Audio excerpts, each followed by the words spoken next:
Today's Bangla Television. আসসালামু আলাইকুম, today's Bangla টেলিভিশনের সকলকে স্বাগতম।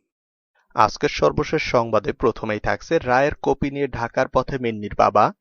জানাবো মিন্নির সর্বোচ্চ শাস্তি না হলে অন্য মেয়েরা বিপদগামী হবে। রয়েছে সিলেটে ধর্ষণকারীদের শাস্তির দাবিতে কর্মসূচি অব্যাহত।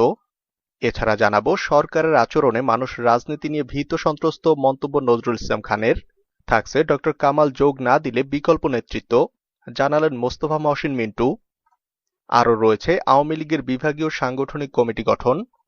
এছাড়া থাকছে যমুনা, ইসামতি, করতোয়া সহ নদ নদীর পানি বেড়েই চলেছে।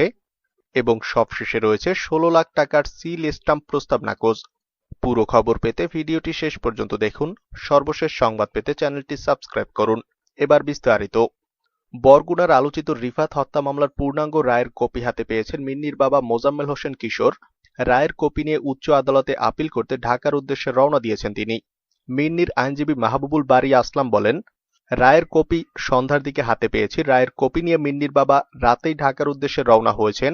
রবিবার উচ্চ আদালতে আপিলের জন্য আবেদন করবেন, তবে মিন্নির বাবার মুঠোফোন বন্ধ থাকায় এ বিষয়ে কথা বলা সম্ভব হয়নি। এর আগে শনিবার সন্ধ্যা 7টার দিকে বরগুনা জেলা ও দায়রা জজ আদালত থেকে পূর্ণাঙ্গ রায়ের সার্টিফাইড কপি হাতে পেয়েছেন মিন্নির বাবা। উল্লেখ্য, গত 30 সেপ্টেম্বর বরগুনার জেলা ও দায়রা জজ আসাদুজ্জামান চাঞ্চল্যকর এ হত্যা মামলার রায় ঘোষণা করেন। মৃত্যুদণ্ডের পাশাপাশি 6 আসামির সবাইকে 50,000 টাকা করে জরিমানা করেন আদালত। এ হত্যার ঘটনায় পুলিশ 24 জনের বিরুদ্ধে অভিযোগপত্র দিলেও তার মধ্যে প্রাপ্তবয়স্ক 10 আসামির বিচার চলে আদালতে।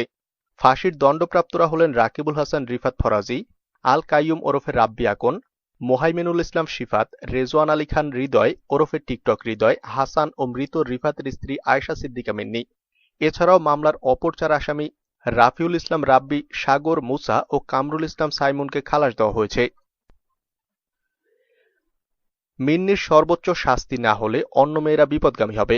বরগুনার রিফাত শরীফ হত্যা মামলায় তার স্ত্রী আয়েশা সিদ্দিকাকে সর্বোচ্চ শাস্তি মৃত্যুদণ্ড দেওয়া হয়েছে। তার বিষয়ে রায় আদালত বলেছেন, আয়েশা এই হত্যা পরিকল্পনার মূল উদ্যোক্তা।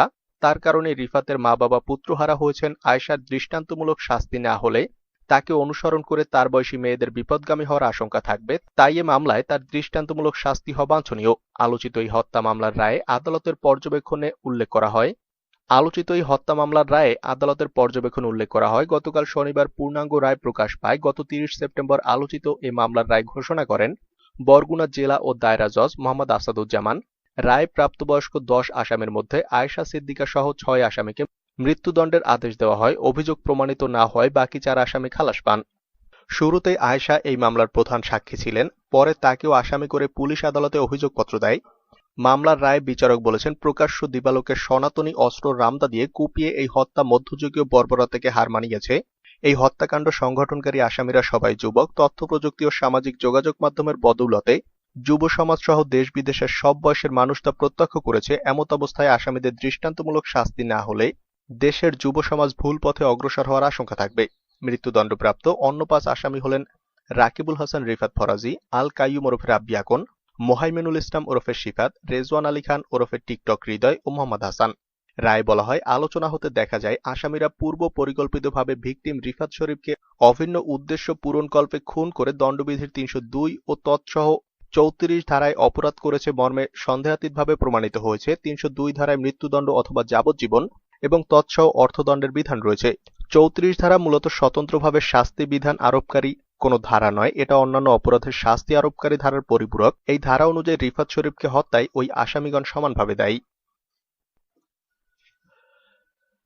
অপরদিকে সিলেটে ধর্ষণকারীদের শাস্তির দাবিতে কর্মসূচি অব্যাহত। সিলেটের এমসি কলেজ ছাত্রাবাসে স্বামীকে বেঁধে স্ত্রীকে গণধর্ষণের শাস্তির দাবিতে নগরীতে বিভিন্ন সংগঠন অব্যাহতভাবে কর্মসূচি পালন করে যাচ্ছে। ঘটনার পর থেকে একই দাবিতে প্রতিদিন একাধিক সংগঠন পৃথক স্থানে মানববন্ধন, প্রতিবাদ সভা ও পদযাত্রা করছে।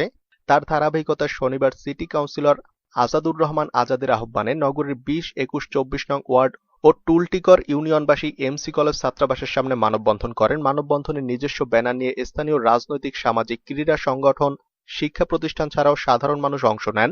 টিলাগড় কেন্দ্রীয় জামে মসজিদের মোতাওয়াল্লি অধ্যাপক সৈয়দ মকসুদ আলীর সভাপতিত্বে ও মহানগর ব্যবসায়ী ঐক্য কল্যাণ পরিষদের সাবেক সাংগঠনিক সম্পাদক সুবেদুর রহমান মুন্নার পরিচালনায় মানববন্ধন চলাকালে বক্তব্য রাখেন সিটি কাউন্সিলর আজাদুর রহমান আজাদ, শিল্পপতি আতাউল্লাহ শাকের প্রমুখ। মানববন্ধনে বক্তারা বলেন, সংঘবদ্ধ ধর্ষণের ঘটনা ঐতিহ্যবাহী এমসি কলেজ সহ সিলেটবাসীকে কলঙ্কিত করেছে। হযরত শাহজালাল রহমাতুল্লাহর পবিত্র মাটিতে এরকম বর্বর ঘটনা সিলেটবাসীর হৃদয়ে রক্তক্ষরণ ঘটিয়েছে। এদের সর্বোচ্চ শাস্তি নিশ্চিত করে সিলেটবাসীকে কলঙ্কের হাত থেকে রক্ষা করতে হবে।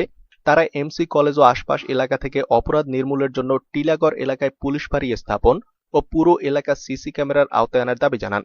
শিক্ষা প্রতিষ্ঠান বন্ধ থাকা অবস্থায় ছাত্রাবাস খুলে দিয়ে অপরাধীদের অবস্থানের সুযোগ করে দেয় কলেজের অধ্যক্ষ ও হোস্টেল সুপারের অপসারণ দাবি করেন বক্তারা।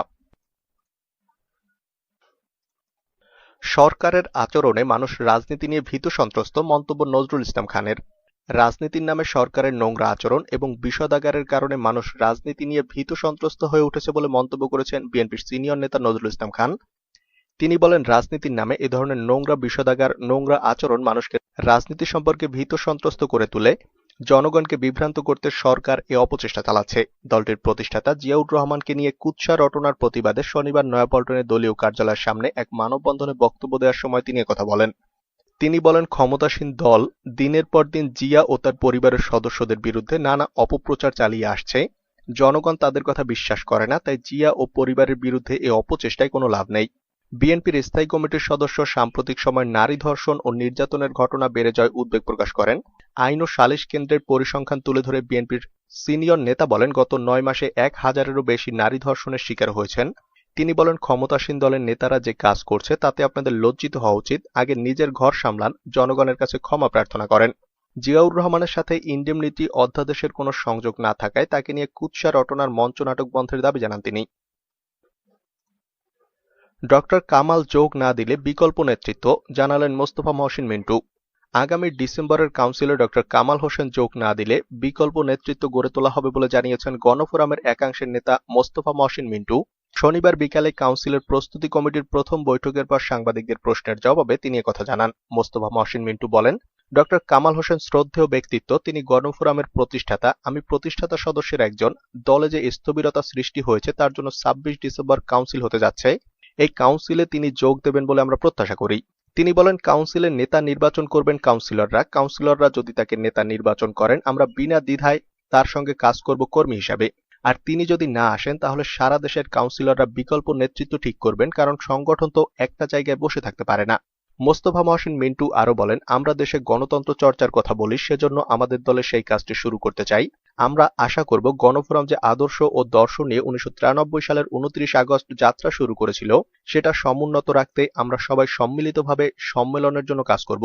তিনি বলেন, আমরা স্পষ্ট করে বলতে চাই, গুলশান ভিত্তিক সংগঠন পরিচালনা কিংবা ব্যক্তিকেন্দ্রিক সংগঠনের কাজ মেনে নেওয়া হবে না।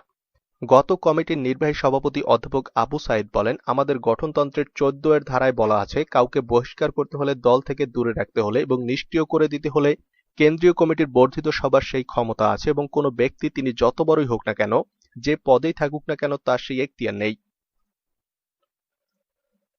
এদিকে আওয়ামী লীগের বিভাগীয় সাংগঠনিক কমিটি গঠন। অনুপ্রবেশকারী ও বিভিন্ন সময় দলের সিদ্ধান্তের বিরুদ্ধে অবস্থান নেওয়া বিদ্রোহীদের দলীয় পদ না দেওয়ার বিষয়ে ব্যবস্থা নিচ্ছে আওয়ামী লীগ। দলের বিভিন্ন পর্যায়ের কমিটিতে তারা যাতে পদ না পায় সে বিষয়ে ভালোভাবে যাচাই বাছাই করা হবে। সভাপতি ও সাধারণ সম্পাদকদের ব্যক্তিগত অনুসারীদের কমিটিতে প্রাধান্য দেওয়া যাবে না। এসব তদারকি করতে 8টি বিভাগীয় কমিটি করা হয়েছে। শনিবার গণভবনে আওয়ামী লীগের কেন্দ্রীয় নির্বাহী কমিটির সভায় এমন সিদ্ধান্ত হয়। বৈঠকে অংশ নেওয়া আওয়ামী লীগের 3 জন কেন্দ্রীয় নেতা প্রথম আলোকে এটি নিশ্চিত করেছেন। করোনা পরিস্থিতির জন্য প্রায় 7 মাসের মাথায় দলের নির্বাহী কমিটির সভা হলো। জেলা পর্যায়ের বিভিন্ন কমিটি নিয়ে অনিয়ম সহ তৃণমূলের সংগঠনের বিস্তারিত তথ্য তুলে ধরেন সাংগঠনিক সম্পাদকেরা। প্রধানমন্ত্রী ও আওয়ামী লীগের সভাপতি শেখ হাসিনার সভাপতিত্বে সীমিত পরিসরে এই বৈঠক অনুষ্ঠিত হয়। তাই কেন্দ্রীয় কমিটির সবাইকে ডাকা হয়নি সভায়। সভায় প্রধানমন্ত্রীর বক্তব্যের পর করোনায় নিহতদের শোক প্রস্তাব অনুমোদিত হয়।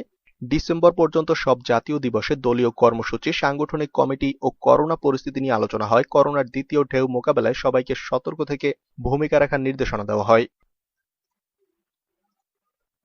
যমুনা, ইছামতি, করতোয়া সহ নদ নদীর পানি বেড়েই চলেছে। টানা ভারী বর্ষণ ও উজান থেকে নেমে আসা পাহাড়ি ঢলে বাড়ছে বিভিন্ন নদ নদীর পানি। চতুর্থ দফা বন্যা উত্তরবঙ্গের মানুষকে এখনো ভোগাচ্ছে। যমুনার পানি সিরাজগঞ্জ হার্ট পয়েন্টে বিপদসীমার 13 সেন্টিমিটার এবং কাজীপুর পয়েন্টে 21 সেন্টিমিটার উপর দিয়ে প্রবাহিত হচ্ছে। ফরিদপুরে পদ্মার পানি বিপদসীমার 22 সেন্টিমিটার উপর দিয়ে প্রবাহিত হচ্ছে। গাইবান্ধার সুন্দরগঞ্জে ঘাঘট নদীর পানি বিপদসীমার 20 সেন্টিমিটার উপর দিয়ে বইছে। এরই মধ্যে অনেক এলাকার ফসলের মাঠ ডুবে গেছে, ভেসে গেছে পুকুর ও ঘেরের মাছ। 16 লাখ টাকার সিল স্ট্যাম্প প্রস্তাব নাকচ।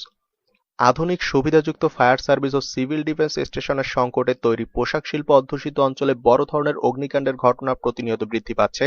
বিগত কয়েক বছরের দুর্ঘটনায় এই খাতে আর্থিক ক্ষতির পরিমাণ 467 কোটি টাকা, যেখানে 259টি অগ্নি দুর্ঘটনায় প্রাণ হারিয়েছে 116 জন।